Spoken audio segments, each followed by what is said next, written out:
Meu nome é Elaine e hoje quero compartilhar com vocês uma experiência que marcou profundamente a minha vida. Talvez seja difícil de acreditar, porque no começo eu mesma me recusava a aceitar que tudo era verdade. As coisas que aconteceram comigo parecem retiradas de um pesadelo distorcido, mas prometo a vocês de verdade que tudo o que vou contar é real. Tudo começou quando eu tinha 7 anos. Bem, pelo menos começou para mim nesse momento, porque, como vocês perceberão mais adiante, o que estou prestes a contar é algo muito mais antigo do que eu. Peço desculpas se me alongo muito, mas acho que é necessário para que vocês entendam tudo pelo que passei. Minha família era muito pequena. Éramos apenas minha mãe, minha avó e eu. Meu pai faleceu em um acidente de moto quando eu tinha apenas 6 anos, então sempre fomos só nós 3. Minha mãe e eu sempre tivemos uma relação muito próxima, embora durante grande parte da minha infância não passássemos muito tempo juntas. Ela trabalhava o dia todo para garantir que eu não passasse dificuldades. Como ela não queria me deixar sozinha, pediu à minha avó que me recebesse em sua casa por um tempo. Dessa forma, faríamos companhia uma à outra, já que minha avó havia enviuvado há anos e meu pai tinha sido seu único filho. Naquela época, minha avó estava muito sozinha. No início, ela se recusou, mas depois de muita insistência por parte da minha mãe e ao ver como a situação estava difícil, acabou aceitando. A casa da minha avó era muito grande e muito velha, construída principalmente de madeira, algo incomum nos dias de hoje. Era uma casa que tinha passado de geração em geração na nossa família. Lembro-me bem de que estava sempre iluminada. Todas as cortinas permaneciam abertas o dia todo, e assim que anoitecia, minha avó acendia todas as luzes e as deixava acesas até o amanhecer. Sempre havia incensos acesos em todos os cantos da casa. O cheiro era tão forte que no começo me deixava tonta, mas acabei me acostumando também. Algo que nunca me chamou a atenção até que cresci foi que a casa da minha avó não tinha espelhos. Nenhum. Minha avó era extremamente católica, rezava dia e noite e sempre tinha velas acesas em seu quarto. Quando dava 8 da noite, ela dizia que já era hora de dormir. Entrávamos em seu quarto e ela trancava a porta. Nunca saíamos do quarto até a manhã seguinte. Se eu precisasse ir ao banheiro durante a noite, ela colocava um balde no quarto para que eu não tivesse que sair. E sempre, depois de me deitar, ela sentava-se em sua cadeira de balanço, pegava seu rosário vermelho e começava a rezar. Eu a ouvia até o sono me vencer. Às vezes, ruídos durante a noite me despertavam. Minha avó dizia que eram estalos na madeira devido à idade da casa e que não havia motivos para ter medo. Então, uma noite eu acordei e fui usar o balde. Não queria acordar minha avó, que havia adormecido em sua cadeira. Enquanto usava o balde, ouvi um barulho estranho no corredor. Aproximei-me da porta e coloquei o ouvido nela, pensando que talvez fosse minha mãe que tinha vindo me ver depois do trabalho. Mas, ao prestar atenção, pude ouvir uma respiração muito lenta, como de alguém que estava se afogando, como se alguém estivesse com muita dificuldade para respirar. Acordei minha avó e disse que minha mãe tinha chegado, que estava no corredor e que a ouvi muito estranha, como se estivesse muito cansada. Minha avó levantou-se em um salto e me deitou na cama. Depois disso, ela acendeu a vela que aparentemente tinha se apagado.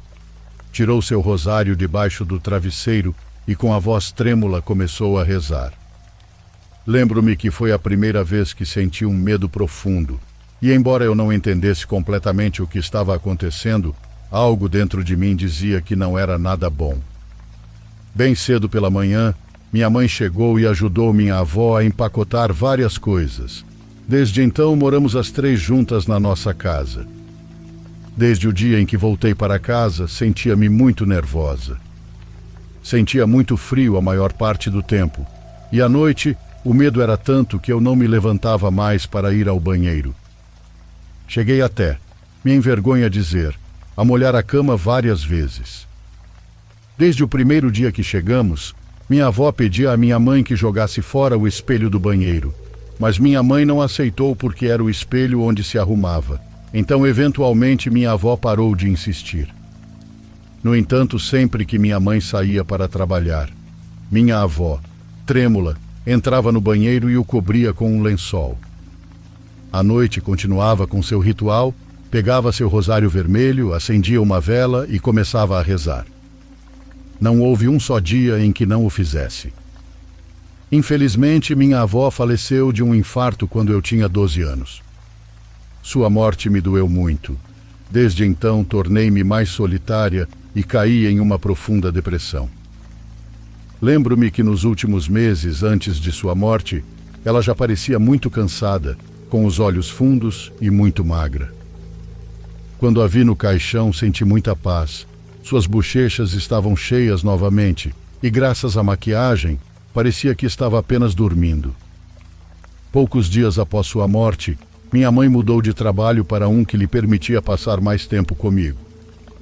Financeiramente estávamos mais apertadas, mas pelo menos tínhamos uma à outra.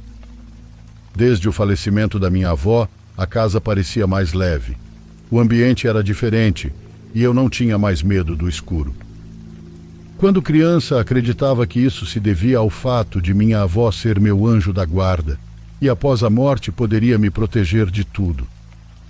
Algum tempo depois, minha mãe conseguiu um emprego melhor remunerado e pôde comprar uma casinha da Caixa em um condomínio que ainda não estava completamente construído, mas que para nós era um sonho. Foi então que conheci a Alessandra, minha melhor amiga até hoje. Alessandra e seus pais compraram a casa da frente. Como éramos da mesma idade e ambas éramos filhas únicas, rapidamente nos tornamos muito boas amigas. Sua família se tornou um pilar para nós. Minha mãe e a mãe de Alessandra eram praticamente da mesma idade. As duas nos tiveram muito jovens e se tornaram muito próximas também. Quando completei 23 anos, minha mãe adoeceu. No começo, os médicos disseram que era gastrite, mas ela piorou muito rápido demais. A mãe de Alessandra levou minha mãe a um especialista e foi então que nos disseram que ela tinha um câncer de estômago muito avançado, que já havia se espalhado para os pulmões e que não havia nada a fazer. Nos disseram que poderiam submetê-la a uma cirurgia para tentar remover o máximo possível, mas isso só lhe daria mais alguns meses de vida. Eu não podia acreditar no que estavam me dizendo. Minha mãe era a única coisa que me restava, e estavam me dizendo que meu tempo com ela estava contado, que estava prestes a acabar. A mãe de Alê se ofereceu para pagar a cirurgia. Sua família era bem de vida, e como minha mãe havia se tornado como uma irmã para ela, não lhe custava gastar o dinheiro. Infelizmente, porém, minha mãe não resistiu à operação e faleceu. A morte de minha mãe foi um golpe completamente devastador e mergulhei novamente em uma depressão total e a ideia de estar sozinha, de agora estar completamente sozinha, me aterrorizava. Cheguei a pensar várias vezes em acabar com a minha vida, mas felizmente eu tinha a Alessandra e sua mãe, que não me deixaram sozinha em nenhum momento. A mãe de Alê cuidou de mim como se eu fosse sua própria filha. Me trazia comida porque sabia que muitas vezes eu me alimentava somente de miojo. Eu sempre passava as tardes em sua casa depois do trabalho, sempre buscando consolo em sua companhia. Mas ver Alê tão próxima de sua mãe só me fazia sentir mais vazia e triste. Sentia que precisava de uma mudança. A casa que eu dividia com minha mãe estava cheia de lembranças, e cada canto me lembrava sua ausência. Então decidi me mudar para a antiga casa da minha avó no interior, mas essa foi a pior decisão que poderia ter tomado. A casa era muito grande e solitária. Como disse, já estava muito deteriorada, mas pensei que poderia ser o lugar perfeito para começar de novo. Esperava encontrar um pouco de paz, longe das lembranças que me sufocavam. Alessandra me alertou sobre a solidão que eu poderia sentir, mas eu confiava que a mudança me faria melhor. Desde a primeira vez que cruzei a porta, senti um frio que penetrava até os ossos, mas pensei que era normal, já que a casa estava há anos desabitada. Passei os primeiros dias me forçando a me levantar, a me manter ocupada limpando, pintando as paredes gastas e cheias de mofo. Queria que a casa da minha avó voltasse a ter vida, mas quando comecei a me sentir um pouco melhor, as coisas começaram a mudar, quase de maneira imperceptível. Tudo começou com ruídos leves, sussurros, que atribuía à antiguidade da casa, mas havia algo mais, algo que eu não conseguia explicar e que me deixava com uma sensação de ansiedade. A primeira coisa que me começou a inquietar foram sombras. Sombras que eu via pelo canto do olho, rastejando, destacando-se até mesmo na escuridão. Era como se alguém estivesse rastejando pelo chão, mas ao virar para olhar diretamente, não havia nada. Então comecei a acender todas as luzes da casa assim que anoitecia, porque a escuridão me aterrorizava. Uma noite, enquanto tentava conciliar o sono, ouvi um barulho vindo do corredor. Soava como se estivessem arrastando algo pesado. Pude reconhecer aquele som. Era o mesmo que ouvi da última vez que estive lá com minha avó naquela casa. Me convenci de que tudo era imaginação minha, um produto da minha mente exausta, nervosa por viver sozinha naquela enorme casa. Mas então começaram os odores, um fedor, desculpe a palavra, de merda, intenso e nauseante, invadia a casa toda vez que aqueles ruídos apareciam, e por mais que ventilasse os quartos e limpasse com cloro, o cheiro persistia. No início, pensei que poderiam ser ratos e que provavelmente havia vários embaixo do chão. Então comecei a comprar velas aromáticas e deixava-as nos cômodos. O que tenho muito marcado na minha memória é a primeira experiência que realmente me aterrorizou naquela casa. Uma manhã, enquanto penteava meu cabelo em frente ao espelho do banheiro, notei algo estranho nele. Primeiro pensei que era minha imaginação, mas ao olhar melhor, percebi que algo não estava certo. Meu reflexo me devolvia o olhar com um leve sorriso que eu não estava fazendo. Era como se meu rosto estivesse forçado a sorrir de uma maneira estranha e meus olhos pareciam vazios, fundos, como se não fossem meus. Naquele momento, o pânico realmente me invadiu. Senti um arrepio percorrer meu corpo de cima a baixo e podia sentir meu coração batendo tão rápido que pensei que fosse sair do meu peito. Quis gritar, mas não consegui. Era como se o medo tivesse me deixado muda. Depois de desviar o olhar por um segundo, olhei novamente para o espelho e tudo parecia normal. Disse a mim mesma que devia ser minha mente pregando uma peça, provavelmente por cansaço ou algo do tipo, mas no fundo eu sentia que havia algo mais. Sem pensar duas vezes, saí correndo do banheiro. Fui trabalhar com o cabelo despenteado.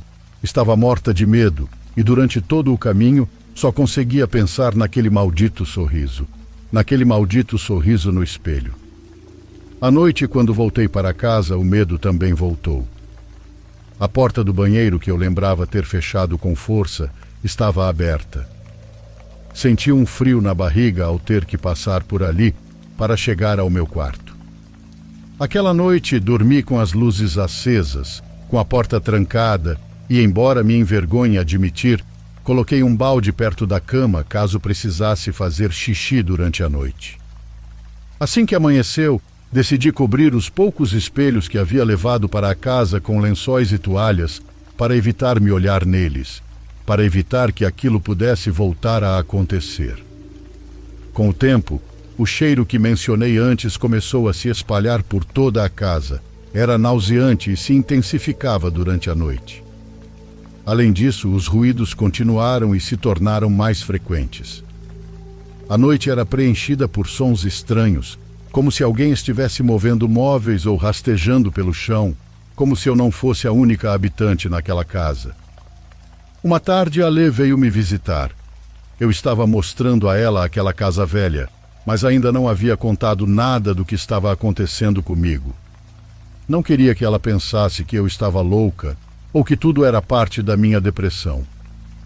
Quando eu estava mostrando meu quarto, que anteriormente era o quarto da minha avó, ela disse algo que me gelou completamente. Fico feliz que você tenha adotado um cachorro. Pelo menos agora você não está mais sozinha nesta casa enorme. Como assim, pô? Um cachorro? Perguntei em espanto. Ela apenas fez uma cara de dúvida e disse: Não me diga que era um gato, porque nunca vi um tão grande assim. Ao ver minha cara confusa, ela apenas conseguiu dizer: Bem, é que quando estávamos entrando no quarto, vi claramente de relance que algo nos seguia pelo corredor, mas entrou no banheiro. Ela ainda não tinha terminado de falar quando ouvimos um barulho no final da casa. Saímos correndo para ver e achamos o candelabro no chão. No teto havia várias marcas de mãos sujas, mal visíveis, como se uma criança de uns 8 anos tivesse rastejado no teto. Parece loucura, mas aquelas marcas no teto, à medida que avançavam, começaram a se tomar a forma das patas de um cachorro.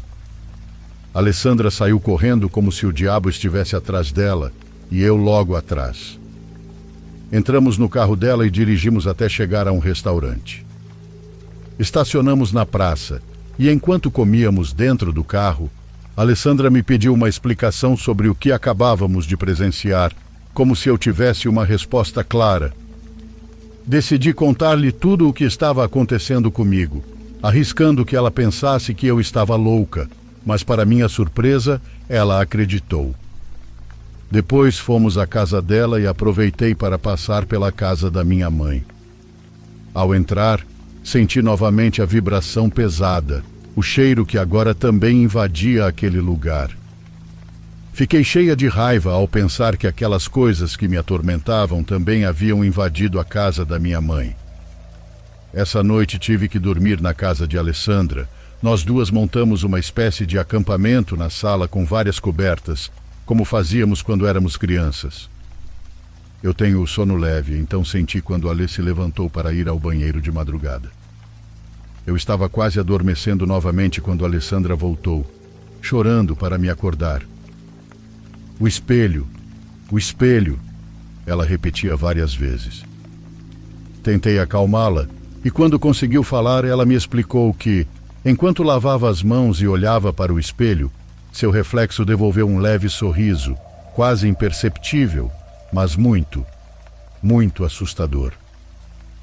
Ela disse que aquela não era a sua cara, que algo estava errado. Eu disse que talvez ela tivesse sonhado por estar meio adormecida, especialmente depois de eu ter contado toda a minha experiência. Isso a tranquilizou um pouco, mas ela insistiu para que fôssemos juntas ao banheiro. Removemos o espelho e o guardamos no quarto de sua mãe, que não estava, pois tinha ido visitar uma de suas irmãs. Naquela noite, nenhuma de nós conseguiu dormir. Pela manhã, Alê me levou de volta à casa da minha avó, mas dessa vez ela não quis entrar. A partir de então, os ruídos se intensificaram a cada noite. Dormir se tornou um martírio, e eu decidi me mudar para o quarto no térreo, que ficava logo abaixo do antigo quarto da minha avó.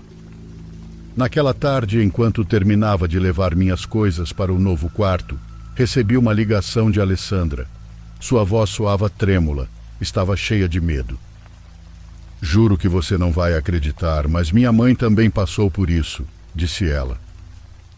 O que aconteceu? Perguntei. Entrei no quarto da minha mãe de manhã e vi que havia uma toalha cobrindo o espelho da penteadeira. Fiquei nervosa e perguntei por que ela o tinha coberto, e ela me disse que naquela manhã, enquanto limpava o quarto, ao olhar para o espelho, viu seu rosto de uma maneira estranha. Ela se aproximou porque achou que, estando longe e sem óculos, estava imaginando coisas, mas quanto mais se aproximava, mais via seu rosto sorrir de forma anormal, como um sorriso forçado, com olhos cheios de sofrimento. Eu não podia acreditar no que estava ouvindo. Alessandra não havia mencionado nada disso para sua mãe, então não havia como ela também estar sugestionada. E isso não é tudo, acrescentou. Minha casa está com um cheiro horrível no nariz, como se houvesse um animal morto dentro, o mesmo cheiro que senti na casa da sua mãe. Comecei a chorar. Não podia acreditar no que estava acontecendo. Queria me convencer de que nada daquilo era real, mas o que Alessandra me contou confirmava que tudo era verdade. Senti-me culpada por essas coisas também estarem atormentando ela e sua mãe, que não haviam feito nada além de serem boas comigo.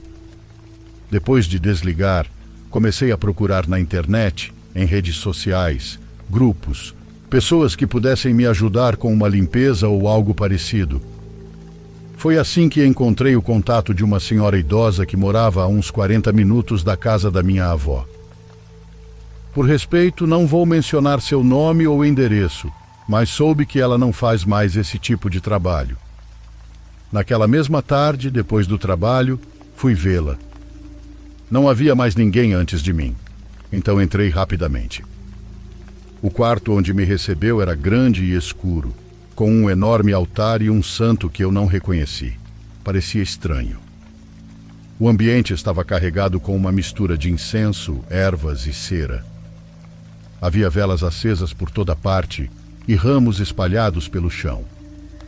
Antes que eu pudesse dizer algo, a senhora me disse que sentia uma energia muito forte e negativa comigo, que várias entidades estavam me atormentando. Embora pudesse ajudar a diminuir as manifestações, ela não poderia se livrar delas completamente e advertiu que tentar fazê-lo poderia ser contraproducente, aumentando as manifestações em vez de diminuí-las. Contei a ela tudo o que estava acontecendo desde que cheguei à casa, assim como o que havia sentido e ouvido quando morava com minha avó na infância. Também mencionei o que aconteceu com Alê. A senhora me explicou que, embora não pudesse dizer como essas coisas se ligaram à minha família, estava certa de que já faziam anos, talvez gerações, que estavam conosco. Disse que era provável que essas entidades tivessem se ligado a nós através de alguém, talvez até da minha avó. Mencionou que precisaríamos de várias sessões de limpeza, tanto na minha casa quanto na de Alessandra e na antiga casa da minha mãe, mas advertiu que essas entidades poderiam continuar nos atormentando de qualquer forma. A primeira sessão de limpeza foi muito intensa. A senhora traçou linhas de sal no chão e acendeu velas negras em cada cômodo. Recitou orações estranhas e queimou ramos por toda a casa, enchendo o ar com um aroma denso. Após várias semanas de sessões, os ruídos cessaram por um tempo, mas o cheiro ruim permaneceu. A última coisa paranormal que me aconteceu naquela casa ocorreu na última noite que passei lá. Eu estava tentando dormir quando, no andar de cima, no corredor, ouvi novamente aquela coisa se arrastando. Desta vez pude ouvir o som de suas mãos tocando o chão, uma após a outra, como se tivesse dificuldade em avançar. Fiquei paralisada de medo. Estava apavorada com a ideia de que aquilo pudesse descer as escadas e chegar ao quarto onde eu estava. Tentei rezar em minha mente. Tentei lembrar das orações que minha avó costumava rezar em seu quarto à noite, mas minha mente estava em branco. Não conseguia lembrar de nada. Aquela coisa continuava se movendo pelo corredor. Eu podia ouvir sua respiração pesada cada vez mais próxima das escadas. De repente o barulho parou abruptamente, e quando comecei a me acalmar, aquela respiração horrível se fez ouvir debaixo da minha cama. Senti uma pressão horrível que começou nos meus pés e terminou na minha cabeça. Acho que devido ao choque, desmaiei. Quando acordei, ainda estava escuro. Tinha tanto medo que até mesmo estender a mão para a mesinha ao lado da cama para pegar meu celular me aterrorizava. Então o silêncio do quarto foi interrompido por murmúrios, acompanhados pelo rangido da madeira no quarto de cima. Era o mesmo som que fazia quando minha avó se balançava em sua cadeira enquanto rezava. No início demorei a perceber, mas depois consegui me concentrar nos murmúrios. Deus é leve, tudo estimado e vós peço em nome de Deus Pai, de Deus Filho, de Deus Espírito Santo. Amém. Reconheci a voz que vinha do quarto de cima. Era a voz da minha avó. Pude ouvi-la rezando à distância em seu quarto, sentada em sua cadeira de balanço. As lágrimas começaram a escorrer dos meus olhos. De repente, senti uma paz que não experimentava há muito tempo. Lembrei-me de suas orações. Comecei a rezar no ritmo dos murmúrios até adormecer. Na manhã seguinte, recolhi minhas coisas e fui embora. Senti que aquela noite poderia ter sido a última, mas que minha avó estava ali para me proteger. Senti que ela voltou para me dizer que eu deveria deixar aquela casa. Subi ao seu quarto pela última vez, armada com a coragem que a luz do dia me dava. Agradeci e disse que me mudaria, que ela poderia continuar descansando em paz. Prometi que a casa dela permaneceria ali e que me certificaria de que ninguém mais a habitasse. Ao me virar para sua cadeira de balanço, notei que seu rosário estava ali. Aquele rosário vermelho, com o qual ela sempre rezava e que juro que vi em suas mãos quando a enterramos no caixão. Admito que fiquei muito assustada ao vê-lo ali, mas não podia deixá-lo. Esse rosário está comigo até hoje. É o lembrete de que minha avó é meu anjo da guarda e que sempre estará cuidando de mim. Alessandra veio me ajudar com a mudança e, ao sair da casa, ela me perguntou se a senhora das limpezas estava lá. Eu disse que não, que fazia tempo que não falava com ela. É que juro que a vi, ou pelo menos vi uma senhora na janela de cima. Ela estava usando um avental amarelo com flores vermelhas. Assim que ela terminou de falar, comecei a chorar. Era ela. Era minha avó. Ela sempre usava um avental amarelo. Um avental velho, desbotado, que ela adorava. Por mais que lhe dessemos novos, ela continuava usando o velho. Não havia como Alessandra estar mentindo, porque ela nunca conheceu minha avó, nem mesmo em fotos. Já se passaram 6 anos desde que me mudei da casa da minha avó. Não ouvi mais o ser que se arrasta, nem vi a sombra que rasteja. Embora os espelhos ainda me aterrorizem, não vi nada fora do normal no meu reflexo. Minha amiga também não experimentou mais nada paranormal. A única coisa que ainda me acompanha às vezes é aquele horrível odor em minha casa. Um lembrete de que essas entidades ainda estão comigo, mas estou certa de que minha avó ainda está me protegendo. Creio que ela não permite que elas se manifestem além disso. Sei que minha história ficou um pouco grande, mas foi bom poder desabafar. Foi bom compartilhar com outras pessoas o que passei. Fiquem bem e que Deus esteja com todos.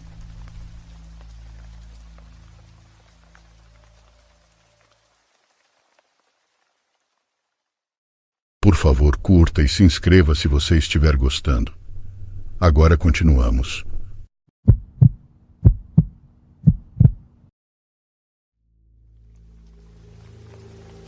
Certa vez, trabalhei como cuidador de uma mulher de 70 anos com deficiência. Sua filha, que estava na casa dos 40 anos, trabalhava durante a noite e ela precisava de um cuidador ou cuidadora com experiência médica para tomar conta dela. Quando digo que uma vez trabalhei para elas, quero dizer que literalmente trabalhei uma vez, apenas uma noite, e você está prestes a ouvir porque nunca mais voltei. O nome da mulher de 70 anos era Maria e o nome da filha dela que me contatou era Colin. É possível que Colin não tivesse outra família para cuidar dela e não quisesse ou não pudesse pagar para colocar Maria em uma casa de repouso. Ou era possível que ela se sentisse mais confortável em contratar alguém com algum tipo de experiência para cuidar dela. Na época, eu já cuidava diretamente de outros 2 idosos que sofriam de algum tipo de deficiência de desenvolvimento, então tinha experiência. Porém, nada me preparou para aquela noite. Colin saiu para trabalhar. Mais cedo naquele dia, trabalhei em meu primeiro emprego. Então estava realmente levando meu corpo à exaustão, tentando ganhar o máximo de dinheiro possível. Colin me apresentou sua mãe e Maria me deu um sorriso antes de ser levada para seu quarto para passar a noite. Já era por volta das 21 horas e Colin me contou que Maria às vezes andava pela casa à noite, parecendo confusa, e eu precisava acalmá-la e levá-la de volta para seu quarto. Ela abordou especificamente que isso não era uma forma de sonambulismo quando perguntei. Ela disse que é um dos sintomas da demência de sua mãe. Eu disse a ela com toda certeza que eu saberia como lidar com isso. Passei meu tempo inicialmente na sala, acompanhando meu programa.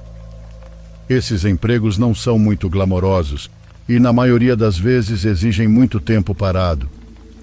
Depois de 1 hora a mais ou menos, ouvi passos lá em cima. Fui até a escada e olhei para cima. Depois chamei o nome de Maria, perguntando se ela precisava de alguma coisa. Ela não respondeu. Ouvi os passos dela voltando para o quarto e então a porta se fechou. Talvez ela tenha ido ao banheiro, pensei. Voltei para a sala e assisti mais um pouco de TV. Talvez 30 minutos depois, me levantei para pegar meu sanduíche que deixei na geladeira. Ao sair da cozinha com um prato e meu sanduíche para voltar para o sofá, quase tive um ataque cardíaco e deixei cair o prato quando vi Maria parada na porta, com vidros quebrados por toda parte. Eu pedi desculpas a ela e perguntei se ela estava bem. Ela começou a gritar comigo. Quem é você? Saia da minha casa. Eu lembrei a ela quem eu era. Sou seu cuidador. Estou aqui para garantir que você esteja bem. Tudo o que ela fez neste momento foi soltar um grito alto, um grito que me causa arrepios só de lembrar. Por que você está aqui? Eu não te conheço. Lembrei a ela que tínhamos acabado de nos conhecer e que sua filha, Colleen, me contratou para cuidar dela e da casa. Isso pareceu funcionar por tempo suficiente para que eu a fizesse voltar para cima comigo, para o seu quarto. Levei um copo de água, melatonina e clonazepam. Certifiquei-me de que ela tomasse os 2 antes de voltar para baixo. Depois de algumas horas, eu estava absolutamente exausto. Eu tinha que dormir um pouco. Havia um quarto extra no andar de cima, com uma cama de solteiro, onde Colleen disse que eu poderia descansar se necessário. Eu senti como se neste momento Maria estivesse dormindo profundamente por causa da melatonina. Então adormeci em poucos minutos, mas só dormi por 1 hora. Acordei com um barulho lá embaixo. Era uma batida repetida. A cada 1 ou 2 segundos, alguma coisa lá embaixo estava sendo socada. Eu pulei da cama. Eu tinha deixado a porta do quarto aberta para poder ouvir qualquer coisa, caso Maria se levantasse, por exemplo. Quando cheguei às escadas, percebi que a batida vinha da cozinha. Desci as escadas o mais rápido que pude, permanecendo quieto. Chegando ao fundo, espiei pela abertura da cozinha. E o que vi foi literalmente uma cena de filme de terror. Foi a situação mais assustadora que já vivi. Vi Maria na escuridão, parada em frente ao forno, abrindo-o e fechando repetidamente. Foi horrível. Quando digo que vi Maria, na verdade só vi a silhueta dela. Estava muito escuro na cozinha. Eu disse, Maria?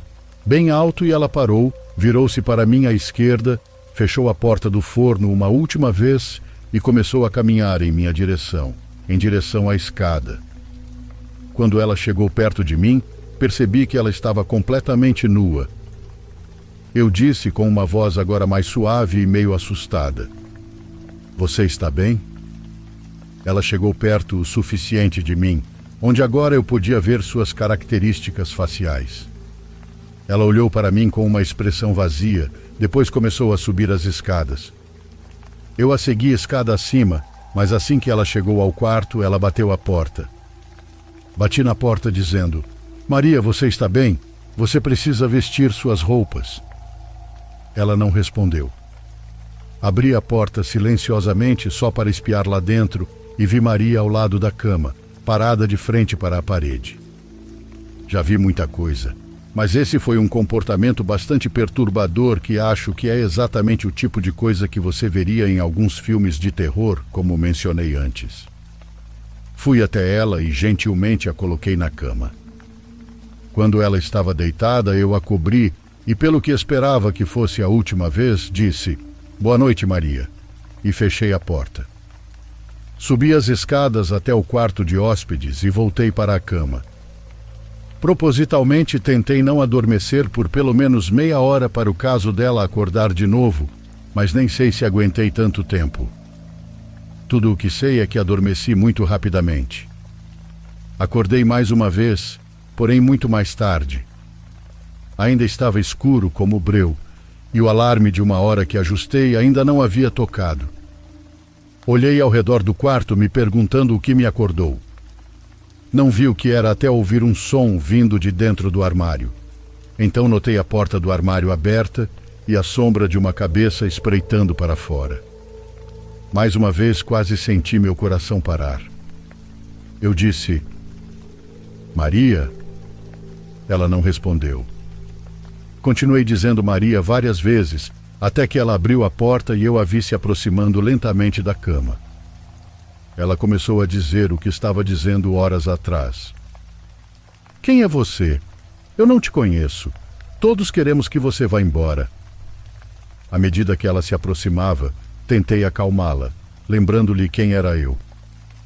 Peguei o abajur ao lado da cama e me atrapalhei até que ele acendesse. Maria segurava uma enorme faca de cozinha na mão. Neste momento tudo mudou. Minha vida estava em risco e eu tinha que me preocupar comigo mesmo, não com ela. Eu gritei e Maria abaixou a faca. Acho que meu grito a estressou porque ela se aproximou e começou a gritar comigo, ainda repetindo aquelas mesmas coisas bizarras. Eu não tentaria acalmar um paciente com demência empunhando uma faca. Isso não estava em nenhuma descrição de cargo. Eu planejei uma maneira de correr ao redor dela e fui em frente.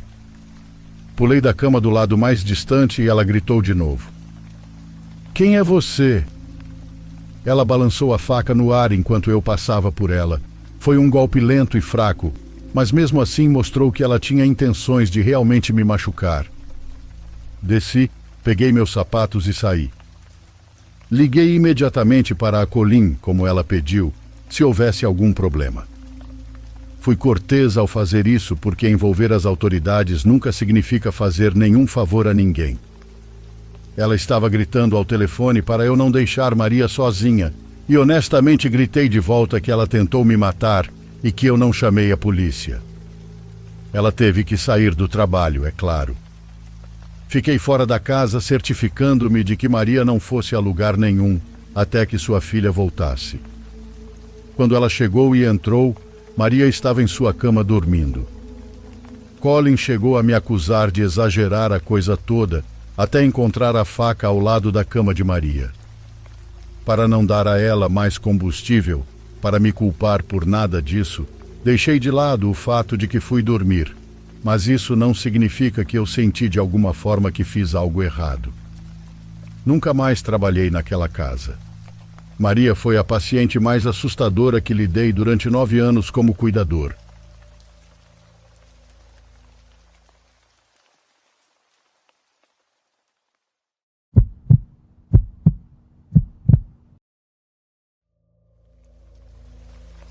Trabalhei em uma grande casa de repouso por alguns anos. Eu absolutamente amei meu trabalho. Trabalhei principalmente com idosos. Acabei me tornando uma assistente muito requisitada e fui transferida para a enfermaria de demência, para a enfermaria de reabilitação de curto prazo e para a enfermaria de derrame. Sendo uma pessoa sociável, eu realmente não me importava. Gosto de ir além em meu trabalho e conhecer meus pacientes e suas famílias. A um nível mais pessoal, senti que isso me tornou uma pessoa melhor. Não era incomum eu ser designada para cuidar dos pacientes mais difíceis, porque normalmente conseguia lidar com eles sem muitos problemas. Então, era um dia normal. Minha responsável mencionou que receberíamos algumas novas internações e eu não pensei muito nisso, pois era algo comum. Tudo correu normalmente e nós os acomodamos em seus quartos. Mas havia um paciente em especial que estava sendo difícil e tentou fugir algumas vezes. Naquele dia, acabamos precisando movê-lo para a unidade segura. Eu podia ouvi-lo gritando e xingando todo mundo, dizendo que eram todos idiotas e que era desnecessário fazer tudo aquilo. Algumas enfermeiras sugeriram que eu tentasse acalmá-lo, então é claro que disse que sim. Abri um sorriso e comecei a perguntar qual era exatamente o problema. Ele imediatamente pareceu gostar de mim e se acalmou. Ele me disse que ninguém ali sabia fazer seu trabalho e que ele queria um pouco de comida. Somente isso. Eu disse a ele que o jantar seria servido em breve e que eu mesma levaria a bandeja para ele. Ele cooperou com todos enquanto eu estive por perto. Ele tomou os remédios, tomou banho, se acomodou na cama sem problemas. Porém, assim que meu turno terminou, ele imediatamente começou a agir daquela maneira rude de novo e acabou precisando de supervisão individual. Diferentes membros da equipe se revezavam para monitorá-lo e, eventualmente, eu também o fiz.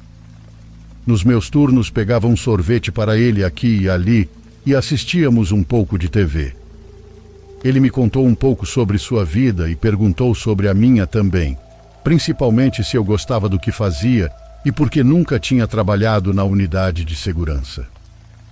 Eu disse a ele que geralmente tinha meu próprio grupo de pacientes, dos quais precisava cuidar, mas que faria um esforço para aparecer e vê-lo quando pudesse. No início, o restante da equipe achou ótimo.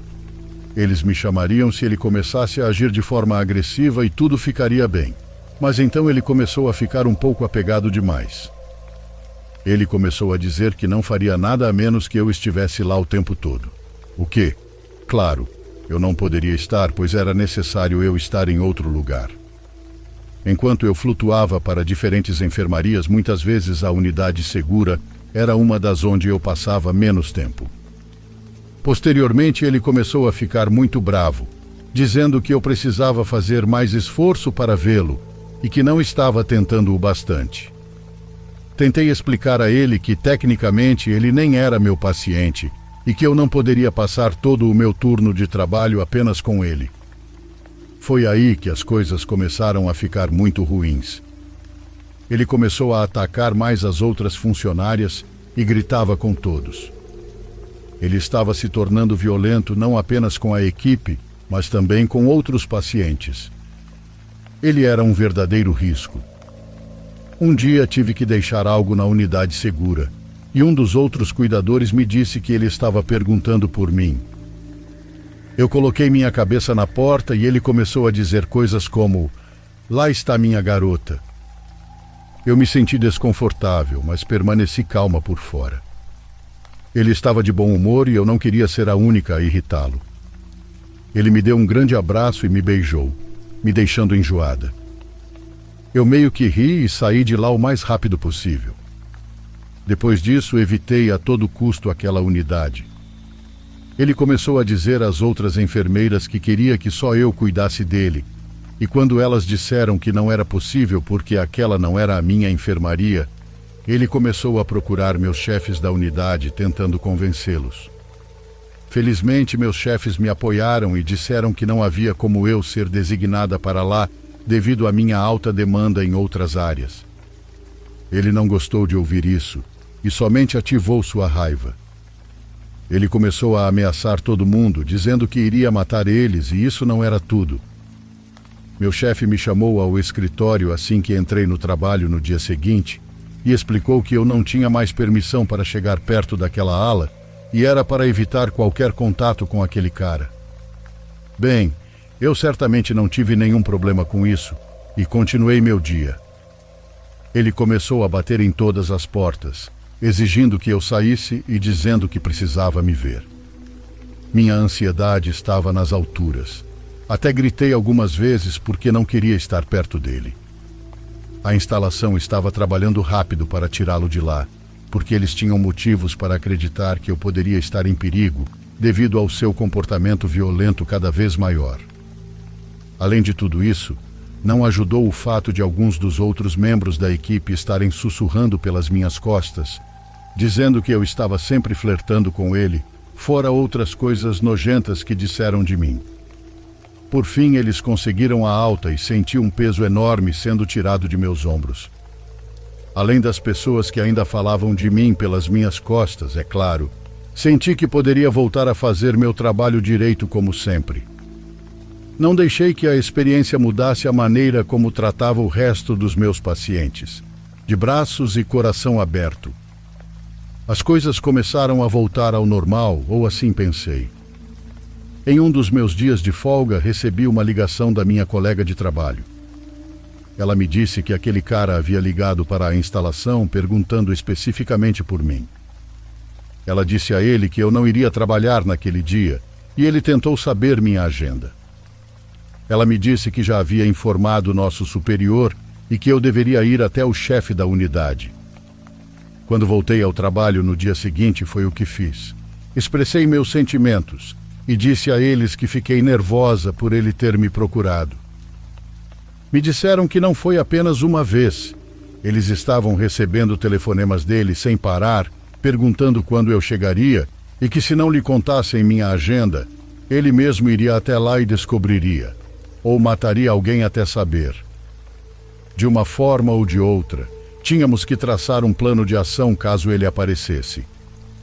Sugeriram que eu mudasse para um turno diferente, porque ele sabia que eu trabalhava no meio da tarde e à noite. Eu não tinha permissão para ir a lugar nenhum sozinha e tive que ser buscada e deixada no trabalho. As ligações continuaram e, finalmente, eles tiveram que ameaçar com uma ação legal. Eu me senti humilhada sabendo que todos os comentários sarcásticos e nojentos voltariam. Mas, felizmente, dessa vez recebi mais apoio do que ódio. As ligações começaram a diminuir e meus verdadeiros amigos do trabalho me defenderam quando eu não estava lá para me defender. Comecei a voltar à minha rotina mais uma vez e comecei a me sentir como sempre, alegre. Foi até que um dia eu praticamente abaixei minha guarda. Não achava que ele estava de olho em mim, mas então saí do trabalho como normalmente faria e estava caminhando pelo estacionamento. Senti alguém agarrar minha bolsa e pular em cima de mim. Ele me jogou no chão e começou a me lamber. Ele gritava palavrões para mim e foi quando eu senti uma dor aguda muito forte na lateral da minha cabeça enquanto me debatia para me soltar. Ele saiu de cima e estava com um pedaço da minha orelha em sua boca. Ele olhou para mim e disse: "Eu precisava de algo para me lembrar de você para sempre." Ele pegou e saiu andando de forma normal, enquanto eu corria de volta para a entrada com o sangue escorrendo pelo meu pescoço. Entrei gritando, pedindo ajuda, e expliquei tudo o que tinha acontecido, e chamaram a polícia. Me levaram para o hospital, e eu ainda não acreditava no que estava passando. Eu só conseguia chorar. Poucas horas depois, ele acabou sendo preso, mas nunca encontraram a parte que ele havia arrancado de mim.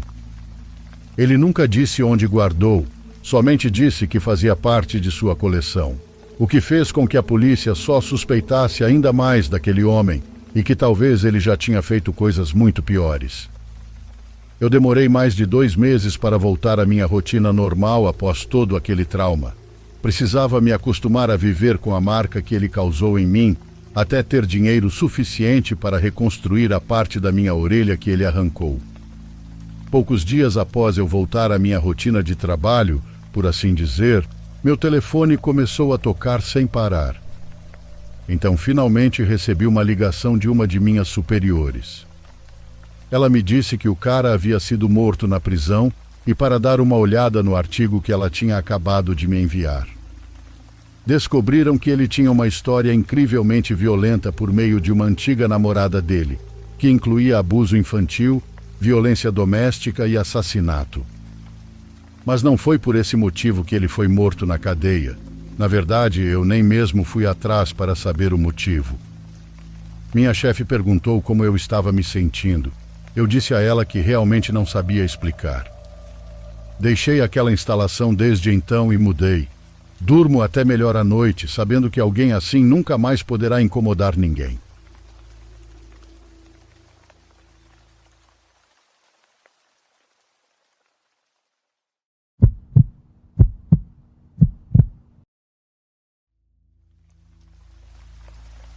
Eu estava numa idade em que ser deixado sozinho em casa era a coisa mais legal do mundo.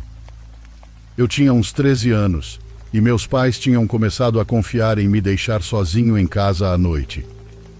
A única condição era que eu não podia sair de casa ou receber ninguém, mas eu estava bem com isso. Algo em poder aumentar o volume da minha música ou dos meus videogames, sem meu pai gritar comigo, era simplesmente emocionante. Para melhorar ainda mais, era uma noite chuvosa que se transformou em uma tempestade muito forte. Eu me sentei fora, sob a varanda coberta por um tempo, assistindo à tempestade como eu gostava de fazer. Sempre amei tempestades, pois elas tornam nossa casa muito mais aconchegante. Depois de um tempo assistindo à tempestade, eu movi meu Xbox do meu quarto para a TV do andar de baixo, na sala de estar. A única vez que eu podia jogar lá era quando estava sozinho em casa, e eu adorava isso. A sala de estar estava ao nível do quintal, então a porta do quintal ficava na sala. Estou descrevendo a casa no passado porque me mudei, mas meus pais ainda moram lá. Então, eu estava jogando com o volume no máximo. Estava jogando online no modo multiplayer com meu amigo William. Eu tinha um headset velho e ruim, mas dava para o gasto e não se escutava muito de fora. Para os padrões de um garoto de 13 anos, era a noite perfeita, até que algo interrompeu minha paz: o som da campainha. Já passava das 21 horas e isso me deixou confuso. Eu disse a William que a campainha tocou e ele disse que eu deveria ir ver quem era. Pensei se poderia ser meus pais voltando para casa mais cedo, mas eles tinham as chaves, então não tocariam a campainha. Eu me escondi em um lugar no jogo onde não seria morto, então fui até a porta da frente perguntando quem estava lá. Eu não percebi o quanto isso seria um erro. Uma voz masculina do outro lado disse que precisava usar o telefone. Eu não sabia o que fazer, então não respondi e voltei para o sofá. Mas já era tarde. O estrago estava feito e eu deixei quem quer que estivesse lá fora saber que eu estava em casa.